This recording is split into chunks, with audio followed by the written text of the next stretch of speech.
Hello students, welcome to our channel. आज हम solve करेंगे सोशल साइंस गाला पेपर 6 का सेक्शन डी और यहाँ पर हमारे पूरा सोशल साइंस गाला पेपर का सॉल्यूशन खत्म हो जाएगा।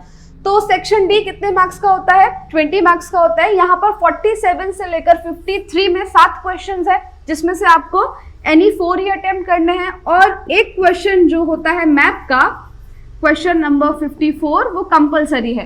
तो इस तरीके से 5 क्वेश्चंस हो गए और हर एक क्वेश्चन 4 मार्क्स का, तो पूरा सेक्शन डी होगा 20 मार्क्स का। क्लियर? और ये जो है मैप, इसका अलग से वीडियो मैंने बनाया है, लिंक आपको डिस्क्रिप्शन में मिल जाएगी। ओके, स्टार्ट करते हैं। पहला क्वेश्चन है, explain chemistry as an experimental science. So chemistry is an experimental science. This science is very useful. किस किस के लिए ये साइंस काम आती है? तो minerals, plants, seeds for agriculture यानी कि हाइब्रिड सीड्स हो गई, फिर मेकिंग ऑफ वेरियस मेटल्स और making medicine. Then Acharya Nagarjuna, a learned Buddhist of which university? तो Nalanda university is known as Acharya in the field of chemistry. तो आचार्य नागार्जुन को chemistry field का मास्टर माना जाता था। उनकी बुक्स का नाम है रस रत्नाकर और आरोग्य मंजरी। ठीक है। Acharya Nagarjuna advocated the use of allopathy along with herbal medicine. तो हर्बल मेडिसिन के साथ साथ, होम्योपैथी के साथ साथ एलोपैथी भी किसने शुरू करी? आचार्य नागार्जुन। दूसरा, इट इज बिलीव दैट कि मर्क्यूरी ऐश को मेडिसिन की तरह इस्तेमाल करना भी इन्होंने बताया। फिर नालंदा यूनिवर्सिटी में केमिस्ट्री के लिए एक उनका खुद का स्कूल था, जहां पे सारे एक्सपेरिमेंट स्टडी वहां पे वो लोग करते थे। क्लियर? फिर copper statue of Buddha reflect an expert knowledge and skill in the field of chemistry. तो हमको जो कॉपर स्टैच्यू मिले हैं बुद्धा के, उससे ये साफ पता चलता है कि एंशिएंट इंडिया केमिस्ट्री में भी कितना आगे था। तो copper statue of Buddha discovered from, जगह याद रखना है, सुल्तानगंज, भागलपुर डिस्ट्रिक्ट ऑफ बिहार। यहां से जो बुद्ध का स्टैच्यू मिला कॉपर का, वो कितना वेट था? उसका वेट था 1 टन और हाइट थी 7.5 फीट। फिर नालंदा में जो स्टैच्यू ऑफ बुद्धा है, उसकी हाइट कितनी है? 18 फीट। और दूसरा बेस्ट एग्जांपल क्या हो गया? एन एक्सक्यूसिट एग्जांपल इज ऑफ विजय स्तंभ। क्लियर? The 24 feet high. तो विजय स्तंभ आयरन पिलर जो है, इसकी हाइट कितनी है? 24 फीट है। Which ways 7 ton. वेट कितना है? 7 टन। बनाया किसने था? Chandragupta II. In spite of nature's fury over century, the pillar has not corroded. This is the best example of alchemical lore of India. इतने साल हो गए, ठीक है, देखो यहाँ पर चंद्रगुप्त II ने बनवाया था इस आयरन पिलर को। अब आयरन में तो रस्ट लगता है, कोरोड होता है ना, लेकिन इतने साल के बाद भी बारिश हुई, कितना कुछ हुआ, नेचर फ्यूरीज यानी कि क्लाइमेट चेंज होता रहा, लेकिन फिर भी उस आयरन को कुछ भी फर्क नहीं पड़ा। इसलिए ये बेस्ट एग्जांपल है एंशिएंट इंडिया की केमिस्ट्री का। Clear? Next question, write about the contribution of ancient India in metallurgy. Metallurgy में एंशिएंट इंडिया का contribution. So since ancient age the people of India use metallurgy in their practical life. Ancient India made extraordinary progress in the field of metallurgy. A metallic idol of a female dancer discovered from Indus Valley civilization is an exemplary achievement of ancient India. फिर और क्या मिला? Statues of Buddha belonging to Kushan period have been found at Takshashila.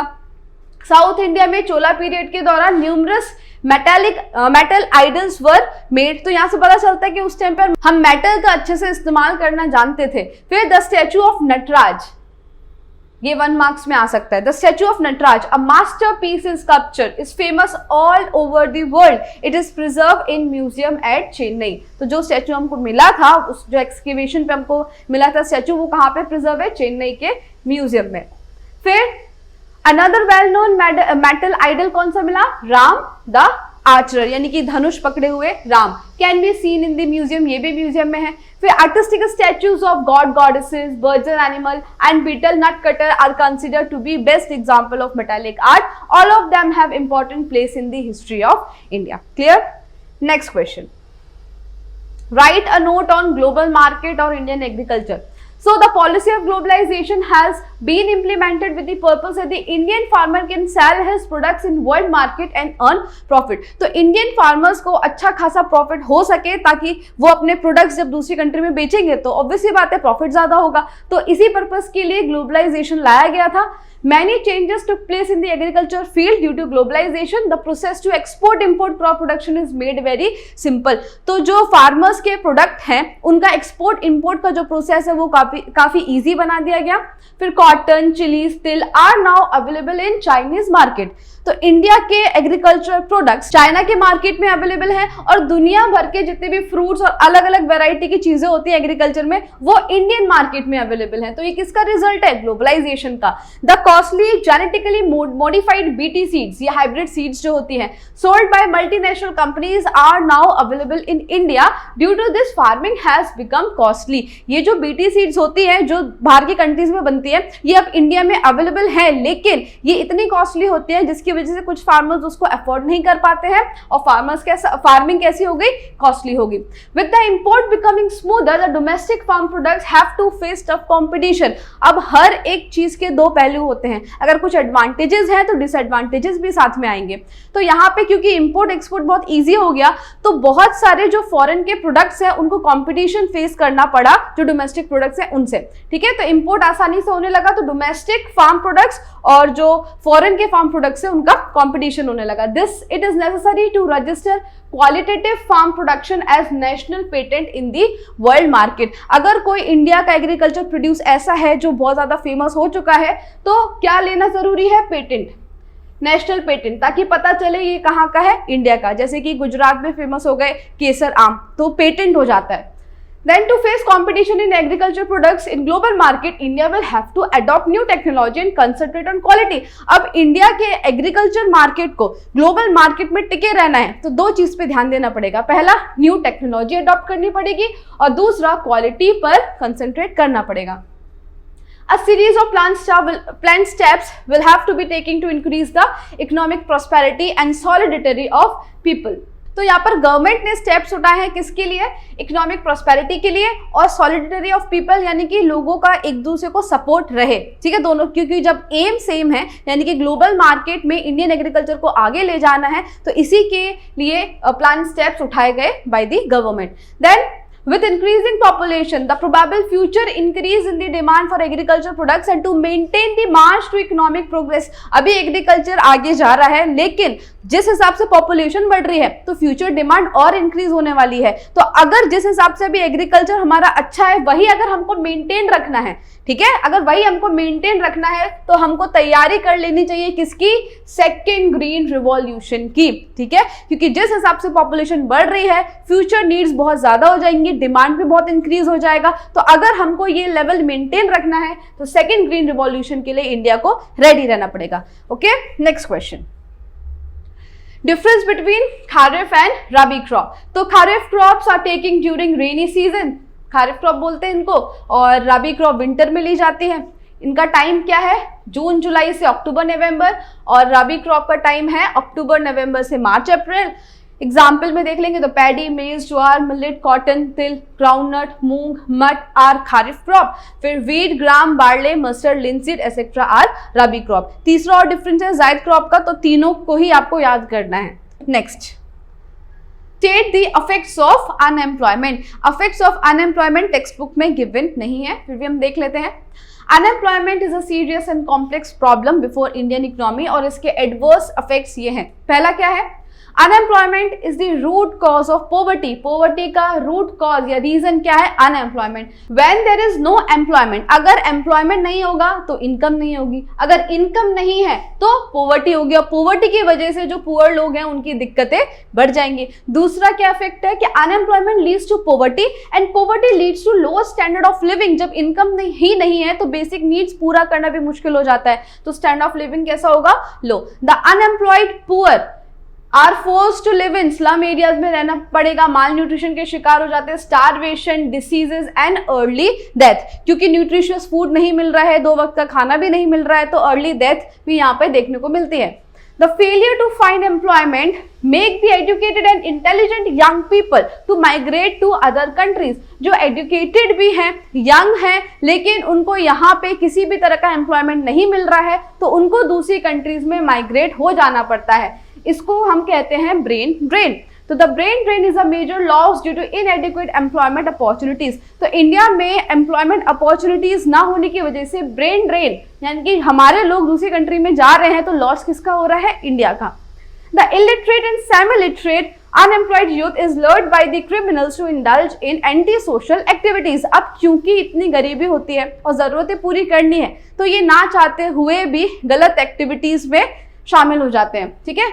A new problem of suicide by the farmers has emerged in recent times in some parts of India, as poor farmers has neither money nor job to repay the loan। अब loan बहुत ले लिया होता है लेकिन उस loan को पूरा करने के लिए इनकम नहीं होती, तो एट द एंड फार्मर्स क्या करते हैं? सुसाइड। क्लियर। तो ये एक नई प्रॉब्लम भी अराइज होती है अनएम्प्लॉयमेंट की वजह से। So these are the adverse effects of unemployment. फिर नेक्स्ट क्वेश्चन है MNREGA, Mahatma Gandhi national rural employment guarantee act.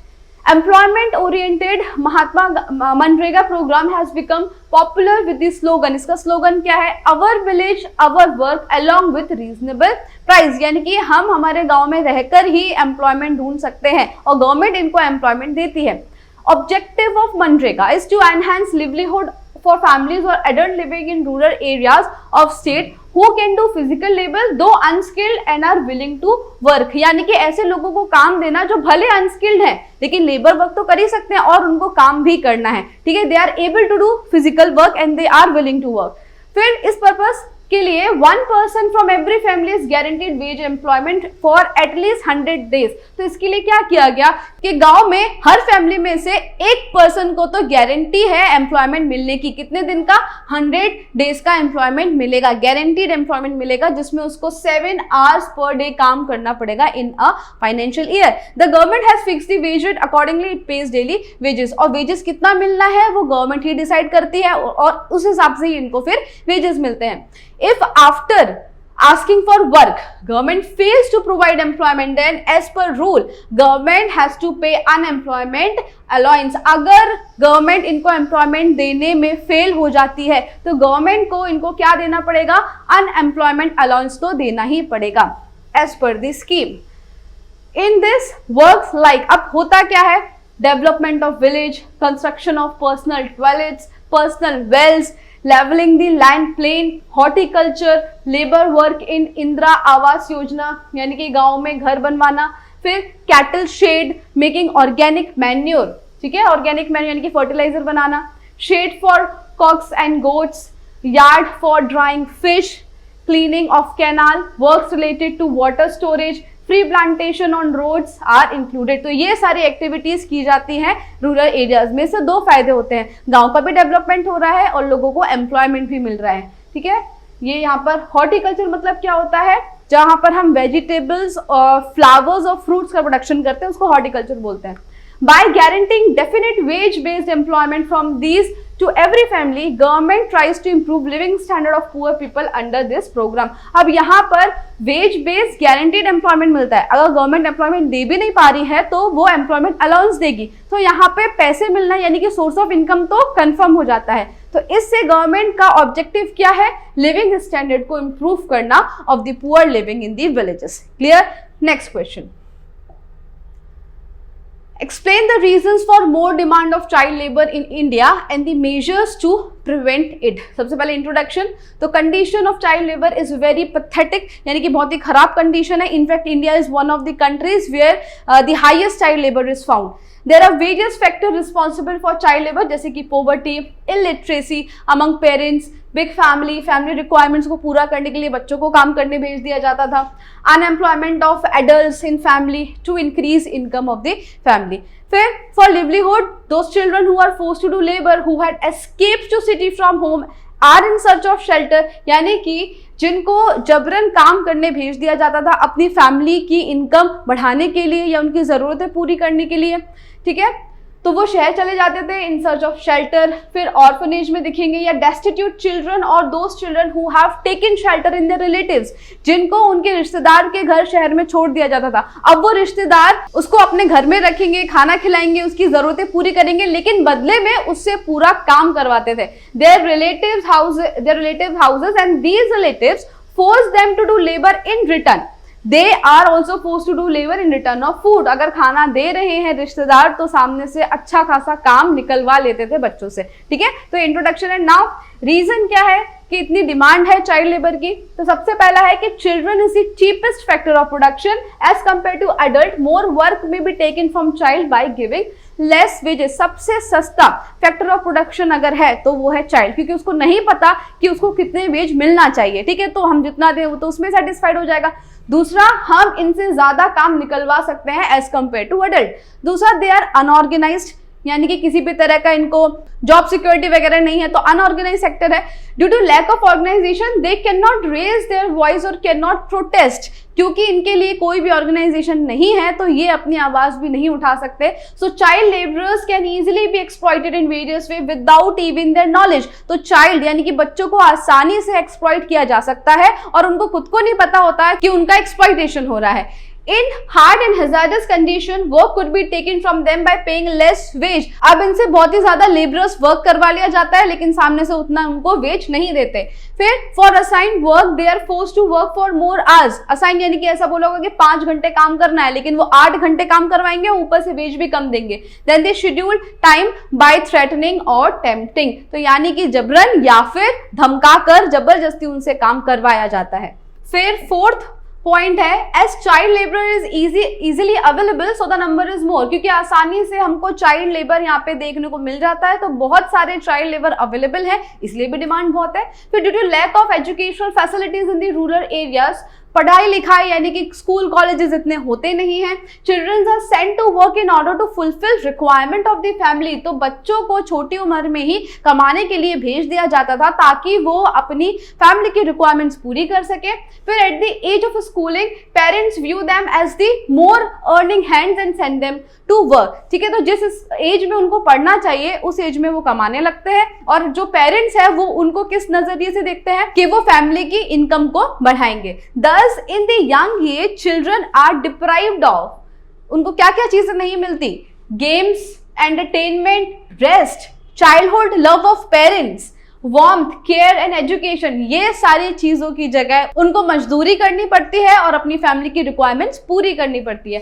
Some of the children among them get involve in crime in tender age, यानी कि बहुत छोटी उम्र में ही वो गलत काम करने लग जाते हैं एंड बिकम क्रिमिनल्स। तो छोटे से ही जब ऐसी चीजें देखेंगे, ऐसे इवल एक्टिविटीज में इन्वॉल्व होंगे तो बड़े होके ऐसे ही बच्चे क्रिमिनल्स बन जाते हैं। ओके, तो these are the reasons for more demand in child labour.